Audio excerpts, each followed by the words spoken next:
My name is Deepika Sahu and I am lecturer in Bharati college of pharmacy. आज जो हम अपना टॉपिक पढ़ेंगे वो है हमारा जॉइंट स्टेट फार्मेसी काउंसिल। ठीक, लेकिन उससे पहले हम जो है फार्मेसी काउंसिल ऑफ इंडिया जो होता है हमारा, उसका एक शॉर्ट रिवीजन कर लेते हैं कि फार्मेसी काउंसिल ऑफ इंडिया, जिसे हम शॉर्ट फॉर्म PCI के नाम से भी जानते हैं, ये क्या है। तो ये एक तरीके का स्टैचुटरी बॉडी है जिसे रन कौन कराता है, हमारा गवर्नमेंट ऑफ इंडिया कराता है, और इसे सेंट्रल काउंसिल के नाम से भी जाना जाता है। ठीक, और इनका कॉन्स्टिट्यूशन जो हुआ है, कॉन्स्टिट्यूटेड मतलब कि इन्हें जो बनाया गया है, इन्हें अंडर फार्मेसी एक्ट 1948 के अंतर्गत में इन्हें बनाया गया है। फर्स्ट फार्मेसी काउंसिल जो है उनका कॉन्स्टिट्यूशन जो है वो 1949 में हुआ है, यानी कि सबसे पहला जो हमारा फार्मेसी काउंसिल ऑफ इंडिया था वो 1949 में बनाया गया है। और ये जो हमारा फार्मेसी काउंसिल ऑफ इंडिया रहता है, ये हर 5 साल में जो है वो रिकॉन्स्टिट्यूट मतलब कि हर 5 साल में जो है ये बनता रहता है। मतलब कि जैसे कि प्रेसिडेंट्स उनकी इलेक्टेड नॉमिनेटेड मेंबर्स, यानी ये रिकॉन्स्टिट्यूटेड क्यों लिखा है ये मैं आपको आगे बताऊंगी, या फिर आप इसके लिए मेरे नेक्स्ट वीडियो पे देख सकते हैं। ठीक, नेक्स्ट जो है ये कहाँ है हमारा सेंट्रल काउंसिल या फिर फार्मेसी काउंसिल ऑफ इंडिया। तो ये है हमारा न्यू दिल्ली पे, जो कि लिंक्ड अप है हमारे 2 मिनिस्ट्री से, ministry of health services and family welfare. इन दोनों मिनिस्ट्री से जो है ये लिंक्ड अप हैं। इनमें 3 टाइप के मेंबर्स होते हैं, ठीक, जो कि PCI को फ्रेम करते हैं। उसमें आते हैं हमारे elected members, nominated members and ex officio members. Elected members कौन होते हैं? जिन्हें इलेक्ट करके जो है वो भेजा जाता है। नॉमिनेटेड मेंबर, जिन्हें नॉमिनेट किया जाता है, हाँ। और एक्स ऑफिशियो मेंबर्स हमारे वो मेंबर्स होते हैं जो कि ऑलरेडी पहले से ही वो किसी एक पर्टिकुलर स्पेशल उसके मेंबर रहते हैं। ठीक, जैसे कि एग्जांपल के लिए अगर मैं कहूँ कि जो हमारा ड्रग कंट्रोलर ऑफ इंडिया जो है ना, ड्रग कंट्रोलर जो है हमारे, वो कैसे रहेंगे, वो खुद में ही उनके पास एक पोजीशन है, तो वो जैसे ही उस पोजीशन पे पहुँचेंगे वैसे ही ऑटोमेटिकली वो हमारे PCI के मेंबर भी बन जाएंगे।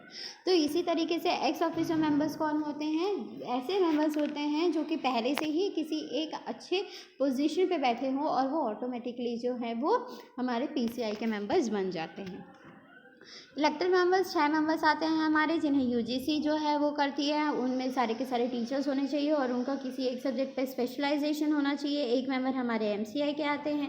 एक मेंबर्स जो होते हैं हमारे रजिस्टर्ड फार्मासिस्ट होते हैं। नॉमिनेटेड मेंबर में 6 मेंबर्स रहते हैं, जिन्हें सेंट्रल गवर्नमेंट जो है वो नॉमिनेट करती है, जिसमें से 4 जो हैं उनके पास डिग्री या फिर डिप्लोमा होना चाहिए फार्मेसी में। एक जो है वो हमारा रिप्रेजेंटेटिव होता है UGC का। एक जो रहते हैं हमारे वो AICTE के रिप्रेजेंटेटिव रहते हैं, और एक रजिस्टर नॉमिनेट करता है कौन? हमारे स्टेट गवर्नमेंट, जो कि यानी कि हमारे हर एक स्टेट से एक स्टेट गवर्नमेंट उन्हें नॉमिनेट करके भेजते हैं। ठीक, अब हमारे एक्स ऑफिशियो मेंबर्स में कौन कौन होते हैं? Director general health services, drug controller of India और director of central drugs laboratory. इसी तरीके से हमारे प्रेसिडेंट और वाइस प्रेसिडेंट को भी वैसे ही नॉमिनेट करके वोटिंग के थ्रू जो है उन्हें प्रेसिडेंट और वाइस प्रेसिडेंट की तरह बनाया जाता है। इनका जो मेंबरशिप रहता है, या फिर अगर मैं बात करूँ इनके वर्किंग पीरियड की, तो फिर ये 5 ईयर्स के रहते हैं। हमारे elected nominated members plus president vice president जितने भी रहते हैं, ये इनका सबका वर्किंग पीरियड जो है वो 5 ईयर्स के लिए ही रहता है। 5 ईयर्स के बाद अगर ये वापस रिकॉन्स्टिट्यूट या फिर अगर ये रीइलेक्ट या फिर रीनॉमिनेट होना चाहते हैं तो ये वापस वहाँ पर जाके खड़े हो सकते हैं।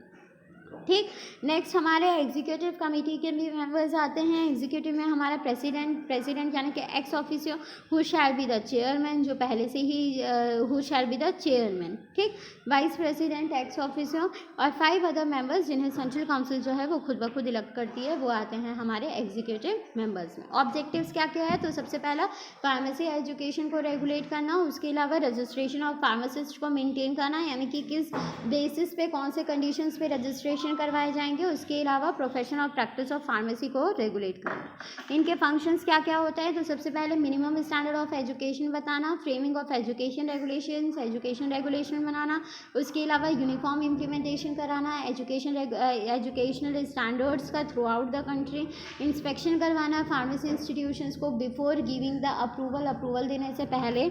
उसके बाद फिर कोर्सेज को अप्रूव कराना, उनका स्टडी, उनका एग्जामिनेशन पैटर्न क्या है, उन चीज़ों को डिसाइड करना। उसके अलावा अगर विड्रॉ करना है, कोई इंस्टीट्यूट अगर उसे फुलफिल नहीं कर पा रही है तो उसे विड्रॉ करना, to approve qualifications granted outside the territories और to maintain the central register. इसके अलावा सेंट्रल रजिस्टर भी जो है उसको मेंटेन करना PCI का काम होता है। ठीक, एजुकेशन रेगुलेशन ये मैंने आपको पहले भी बताया है, तो इसे आप देख सकते हैं मेरे लास्ट वीडियो में। उसके बाद फिर हम चलते हैं अपना स्टेट फार्मेसी काउंसिल। तो स्टेट फार्मेसी काउंसिल क्या होता है, जिसे हर एक स्टेट जो है वो कॉन्स्टिट्यूट करती है, वो होता है हमारा स्टेट फार्मेसी काउंसिल। ठीक, इस स्टेट फार्मेसी काउंसिल्स को भी जो है वो फार्मेसी एक्ट के सेक्शन 19 के अंतर्गत पे जो है वो उन्हें कॉन्स्टिट्यूट किया गया है, जो कि हमारे हर एक स्टेट गवर्नमेंट जो है हमारी इस स्टेट फार्मेसी काउंसिल को मेंटेन करता है। इनके पास भी इनके पास भी 3 टाइप के मेंबर्स होते हैं, इलेक्टेड मेंबर्स, नॉमिनेटेड मेंबर्स और ex officio members. Elected members 6 members जो कि स्टेट में रजिस्टर्ड फार्मासिस्ट जो हैं उस स्टेट के होने चाहिए।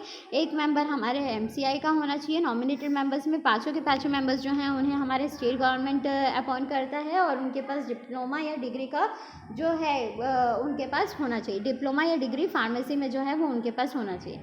एक्स ऑफिसर मेंबर्स में हमारे चीफ एडमिनिस्ट्रेटिव और medical officer of the state आते हैं, office in charge of drug control department, और एक हमारा गवर्नमेंट एनालिस्ट आता है। ठीक, इनका भी जो ऑफिस ईयर्स रहता है ये भी सिर्फ 5 साल का रहता है, और जब भी ये चाहें तो ये रिज़ाइन कर सकते हैं 5 साल के बाद, और अगर ये वापस वहाँ के मेंबर बनना चाहते हैं तो फिर ये वापस वहाँ पर रीइलेक्ट या फिर रिनॉमिनेट हो सकते हैं।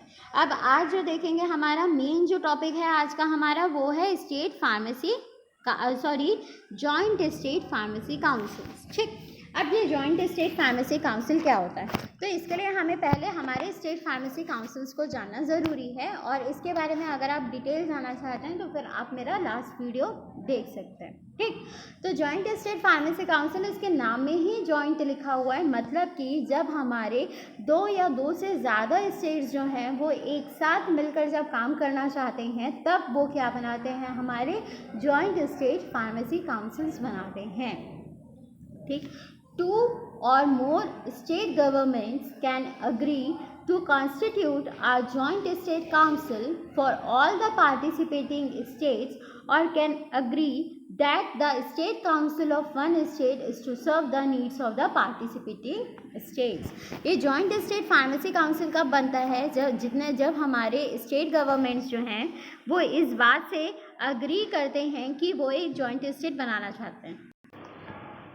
ठीक, क्या होते हैं, जब 2 या 2 से ज़्यादा स्टेट की जो गवर्नमेंट्स हैं वो एक साथ अग्री होकर कॉन्स्टिट्यूट करके वो एक जॉइंट स्टेट काउंसिल बनाना चाहती हैं, और जितने भी स्टेट उसमें पार्टिसिपेट करेंगे उन सबको इस बात पे अग्री होना चाहिए कि हमारा कि जब भी अगर एक स्टेट को दूसरे स्टेट की अगर नीड पड़ रही है, अगर एक स्टेट दूसरे स्टेट की हेल्प चाहता है तो फिर उस मिले जुले सारे के सारे जॉइंट स्टेट फार्मेसी काउंसिल्स जो हैं वो उस स्टेट की मदद करें। ठीक, तो इन कंडीशंस पर जो है वो जॉइंट स्टेट फार्मेसी काउंसिल बनाया जाता है। ठीक, एक बार मैं फिर से रिपीट कर रही हूँ कि 2 or more state governments can agree to constitute a joint state council for all the participating states, और can agree that the state council of one state is to serve the needs of the participating states. मतलब कि जब भी 2 या 2 से ज़्यादा जो state governments हैं वो अग्री करते हैं और वो एक जॉइंट स्टेट काउंसिल बनाते हैं, और जितने भी पार्टिसिपेटिंग स्टेट्स रहते हैं उन्हें इन टर्म्स पे अग्री करना रहता है कि अगर कभी भी एक स्टेट को दूसरे से अगर रिक्वायरमेंट की ज़रूरत है, दूसरे से नीड की रिक्वायरमेंट है, तब वो उन्हें फुलफिल करेंगे। ठीक है, a joint state council consist of following members. हमारा जो जॉइंट स्टेट काउंसिल है उनके पास में फॉलोइंग मेंबर्स होते हैं, एक हमारे इलेक्टेड मेंबर्स, नॉमिनेटेड मेंबर्स और हमारे एक्स ऑफिशियो मेंबर्स होते हैं। ठीक, हमारे इलेक्टेड मेंबर्स, नॉमिनेटेड मेंबर्स और हमारे एक्स ऑफिशियो मेंबर्स होते हैं। तो इलेक्टेड मेंबर्स में कौन कौन आते हैं, 3 to 5 members elected from amongst themselves by registered pharmacist of each of the participating states. हमारे 3 से 5 मेंबर्स जो होते हैं, है ना, 3 से 5 मेंबर्स जो हैं उन्हें इलेक्ट करके भेजा जाता है, जो कि उन स्टेट्स के रजिस्टर्ड फार्मासिस्ट होने चाहिए। उन्हें हर एक स्टेट यानी कि जितने भी स्टेट ने मिलकर जॉइंट स्टेट फार्मेसी काउंसिल बनाया, मतलब कि मान लीजिए कि 2, 3, 4, 5 मान लीजिए कि 5 स्टेट्स ने अगर मिलकर जॉइंट स्टेट फार्मेसी काउंसिल अगर बनाया है, तो उन 5 स्टेट के कम से कम 3 से 5 मेंबर जो हैं वो वहाँ के पार्टिसिपेट होने चाहिए। यानी कि एक एक स्टेट से कम 3 से 5 मेंबर्स जो हैं वो रजिस्टर्ड फार्मासिस्ट हैं, जो कि उस स्टेट के, वो वहाँ के मेंबर्स होने चाहिए। नेक्स्ट हमारा 1 member elected from amongst themselves by members of each medical council of participating states.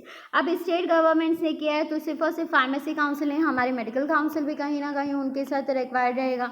तो उसमें क्या करते हैं, जितने भी पार्टिसिपेटिंग स्टेट्स हैं वो अपना एक मेंबर इलेक्ट करते हैं। किससे? मेडिकल काउंसिल यानी कि हमारे जो मेडिकल काउंसिल वाले रहेंगे, जो कि हमारे फिजिशियंस वगैरह जो रहते हैं, उनमें से एक मेंबर को वो इलेक्ट करके इस जॉइंट स्टेट फार्मेसी काउंसिल का मेंबर बनाएंगे।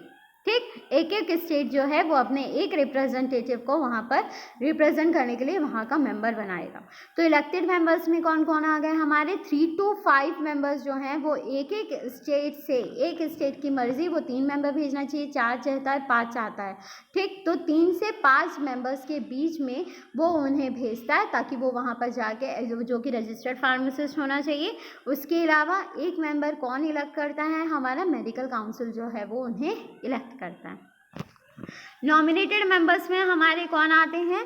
तो नॉमिनेटेड मेंबर्स में हमारे 2 और 4 members nominated by each of the participating state governments of whom at least half should possess degree or diploma in pharmacy or pharmaceutical chemistry or should be a registered pharmacist। अब nominated members कौन nominate करता है? तो जो भी हमारे state governments हैं वो उन्हें नॉमिनेट करते हैं। ठीक, हर एक स्टेट से कम 2 से 4 मेंबर्स जो हैं वो वहाँ पर पार्टिसिपेट करने चाहिए। ठीक, 2 से 4 मेंबर्स जो हैं वो वहाँ पर उन्हें पार्टिसिपेट करना चाहिए। और उनमें से ये स्टेट गवर्नमेंट्स का रिस्पॉन्सिबिलिटी रहता है कि वो वहाँ के जो मेंबर्स भेजेंगे, अपने जो मेंबर्स भेजेंगे, उनमें से जो मेंबर्स हैं वो फार्मेसी के होने चाहिए। वो फार्मेसी प्रोफेशन से जुड़े हुए लोग, या फिर डिग्री या फिर डिप्लोमा उनके पास फार्मेसी का रहना चाहिए, या फिर वो वहाँ के एक रजिस्टर्ड फार्मासिस्ट जो हैं वो होने चाहिए। ठीक, नॉमिनेटेड मेंबर्स में कौन आए हमारे? 2 से 4 मेंबर्स जो हैं वो हमारे नॉमिनेटेड मेंबर्स होने चाहिए, जिसमें से एक स्टेट से कम 2 से 4 मेंबर्स वहाँ पर आने चाहिए। और उनमें से भी आधे जो हैं उनके पास डिग्री या डिप्लोमा होना चाहिए फार्मेसी का, या फिर फार्मास्यूटिकल केमिस्ट्री का, या फिर वो जो है रजिस्टर्ड फार्मासिस्ट होने चाहिए। ठीक, नेक्स्ट हमारा एक्स ऑफिशियो मेंबर्स। ठीक है, एक्स ऑफिशियो मेंबर्स में हमारे कौन कौन से आते हैं? The chief administrative medical officer of each state, जो कि एक एक स्टेट के हमारे चीफ मेडिकल ऑफिसर होंगे, चीफ एडमिनिस्ट्रेटिव मेडिकल ऑफिसर होंगे, या फिर ऑफिस इंचार्ज होंगे ड्रग कंट्रोल डिपार्टमेंट के, या फिर वो हमारे गवर्नमेंट एनालिस्ट होने चाहिए। ठीक है, जो कि एक एक स्टेट के पार्टिसिपेशन में हो। ठीक, तो 3 टाइप के members, elected members, nominated members और हमारे एक्स ऑफिशियो मेंबर्स। और इनका भी वही है कि इनके भी जितने भी पार्टिसिपेशन, यानी इनका भी जो वर्किंग पीरियड रहता है वो कितने दिन के लिए रहता है, यानी कि इनका जो ऑफिस ईयर्स रहते हैं वो इनके भी 5 ईयर्स के ही रहते हैं। ठीक है, और 5 ईयर्स के नॉमिनेटेड और इलेक्टेड और नॉमिनेटेड मेंबर्स जो हैं वो हमारे 5 ईयर्स के लिए ही उनका वहाँ पर रहता है। और अगर कोई भी हमारे नॉमिनेटेड या फिर इलेक्टेड मेंबर्स में से कोई भी अगर ऐसा है जो कि 3 कॉन्जिक्यूटिव मीटिंग्स, यानी कि लगातार 3 मीटिंग तक अगर गायब है विदाउट एनी सफिशिएंट रीज़न, तो फिर उनकी सीट जो है वो वैकेंट मान ली जाती है, यानी कि खाली मान ली जाती है। फिर उस सीट को भरने के लिए वापस री इलेक्शन या फिर रिनॉमिनेशन जो है वो कराया जाता है। ठीक, इसलिए लिखा है कि casual vacancies are filled only for the remainder term by fresh nominations और फ्रेश इलेक्शंस। फिर वहाँ पर फ्रेश नॉमिनेशंस या फिर फ्रेश इलेक्शंस जो हैं वो कराए जाते हैं। अब फंक्शंस क्या होते हैं हमारे स्टेट फार्मेसी काउंसिल या फिर जॉइंट स्टेट फार्मेसी काउंसिल्स के? तो the state pharmacy councils are interested with the following functions: registration of pharmacist and maintenance of registers of state, यानी कि हमारे स्टेट के जितने भी फार्मासिस्ट हैं उनका रजिस्ट्रेशन करवाना, ठीक, और साथ ही उन रजिस्टर को मेंटेन करना जो है वो इनका सबसे बड़ा फंक्शन होता है, ठीक। फार्मासिस्ट को रजिस्ट्रेशन करवाने का मतलब क्या है कि उनके टर्म्स कंडीशंस देखना कि जो फार्मासिस्ट जहाँ पर खुद को रजिस्टर करवाने के लिए आया है वो सारे के सारे टर्म्स फॉलो कर पा रहा है कि नहीं, ठीक। उसके अलावा तब उनका नाम जो है वो वहाँ पर रजिस्टर करेंगे। अब मेंटेनेंस ऑफ रजिस्टर यानी कि हर 5 साल में जो रिन्यू करवाने पड़ते हैं, तो कौन कौन से फार्मासिस्ट हैं जिन्होंने रिन्यू करवाई है, जिन्होंने रिन्यू नहीं करवाई है, तो इस तरीके से उस रजिस्टर को मेंटेन करने का। Next, removal of names of registered pharmacist from the register, उसके अलावा नाम को रिमूव करने का। नाम को रिमूव करने का मतलब क्या है? अगर मान लीजिए कि कोई अगर ऐसा फार्मासिस्ट है जिसको जो वर्क नहीं करना था, जो उसके एथिक्स के खिलाफ था, लेकिन फिर भी अगर उसने वो वर्क किया है और अब अगर उसे एज ए रजिस्टर्ड फार्मासिस्ट नहीं माना, तब उसका नाम वहाँ पर रिमूव कराया जाता है ना।